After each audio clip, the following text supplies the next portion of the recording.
एक बार एक व्यक्ति अपने काम से लौटकर घर आया और अपने साथ में पनीर लाया। उसने अपनी पत्नी को कहा कि आज मेरे लिए बढ़िया सा पनीर की सब्जी बनाना, क्योंकि आज मैंने बहुत काम किया है और मुझे बहुत ज्यादा भूख लगी है। मुझे कुछ बहुत अच्छा खाना है। उसकी पत्नी कमरे से बाहर आई और पनीर लिया और कहा कि बिल्कुल, आप हाथ पैर धोकर तैयार हो जाइए, मैं आपके लिए बहुत ही स्वादिष्ट सा खाना बनाती हूँ। वो व्यक्ति फ्रेश हो गया और टीवी देखने लगा और इंतजार करने लगा सब्जी के बनने का, ताकि वो उसे खा सके। किचन से बहुत अच्छी खुशबू आ रही थी। वो व्यक्ति बस सोच रहा था कि जल्दी से खाना बन जाए ताकि मैं अपनी भूख को मिटा सकूं। लगभग 1 घंटे के बाद खाना बनकर तैयार हो गया। स्वादिष्ट सा भोजन। अब खाना लगने ही वाला था कि उस व्यक्ति ने अपनी पत्नी से पूछा कि खाने में नींबू है कि नहीं, क्योंकि मुझे पनीर की सब्जी में नींबू डालकर खाना है। लेकिन पत्नी ने कहा कि नींबू तो खत्म हो गए, आपसे कहा था, लेकिन आप भूल गए। व्यक्ति ने अपनी पत्नी से कहा कि रुको रुको, अभी खाना मत लगाओ, क्योंकि नींबू के बिना खाने में बिल्कुल मजा नहीं आएगा। तो मैं अभी गया और अभी नींबू लेकर आया। वो व्यक्ति वापस से कपड़े पहनकर तैयार हुआ और नींबू की पास वाली दुकान पर गया। जब वहां पर देखा तो नींबू नहीं थे। उसका दिमाग क्रोध से भर गया। उसने सोचा कि यार, उसके पास नींबू नहीं है, चलो थोड़ी आगे वाली दुकान पर जाता हूँ, शायद वहां नींबू मिल जाएगा। वो थोड़ा और आगे गया, लेकिन वहां पर भी नींबू नहीं मिले।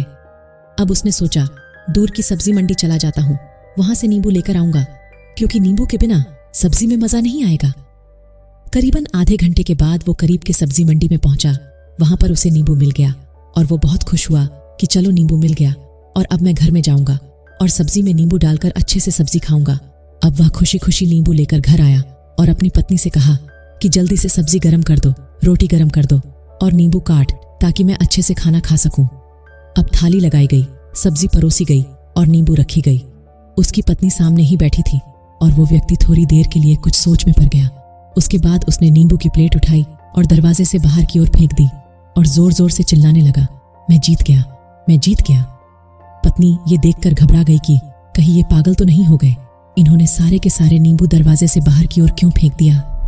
उस पत्नी ने उस व्यक्ति पर चिल्लाया और कहा कि आप पागल हो गए हैं, अभी तो इतनी देर तक नींबू के बारे में पूछ रहे थे और अभी जब नींबू घर पर ले आए और खाने बैठ गए तो आपने इन नींबुओं को दरवाजे से बाहर फेंक दिया और अब चिल्ला रहे हो कि मैं जीत गया, मैं जीत गया। पत्नी पूछी, आप किस चीज में जीत गए, हुआ क्या? अब व्यक्ति खुशी खुशी बैठ गया और अपनी पत्नी से कहा, आप भी बैठो, इत्मीनान रखो, बताता हूं कि क्या हुआ। आज सुबह से ही मेरी जीत मुझे अपने बस में करने की कोशिश कर रही थी। जब मैंने बहुत काम कर लिया तब मुझे बहुत तेज भूख लगी। जब मैं घर पर आया तो तुमने बहुत ही स्वादिष्ट सब्जी बनाई। उसकी खुशबू मेरी नाक में गई। फिर मेरी जीभ ने कहा कि इसे अब नींबू चाहिए। मैं पास वाली दुकान पर गया, लेकिन वहां नींबू नहीं मिले। थोड़ी और दूर गया, वहां पर भी नहीं मिले, तो मुझे उसने और दूर लेकर गई। मैं उसके वश में आ गया और जैसी ही वह कहती रही वैसा मैं करता गया। अब मैं वैसा ही करता गया जैसा वो मुझसे करवाती गई, लेकिन अंत में मैंने विजय प्राप्त कर ली। मैंने उसे उठाकर बाहर फेंक दिया और कह दिया कि तुम्हारा मुझ पर कंट्रोल नहीं है, बल्कि मेरा तुम पर कंट्रोल है और मैं जीत गया। क्या आपको समझ में आया कि कैसे अपने इच्छाओं पर विजय प्राप्त करें? यदि आपने अपनी इंद्रियों पर विजय प्राप्त नहीं किया तो आप भी नींबू की खोज में सिर्फ भटकते ही रहेंगे और हमेशा परेशान रहेंगे। इसीलिए अपनी इंद्रियों पर काबू पाइए और अपनी जीवन को खुशी खुशी बिताइए।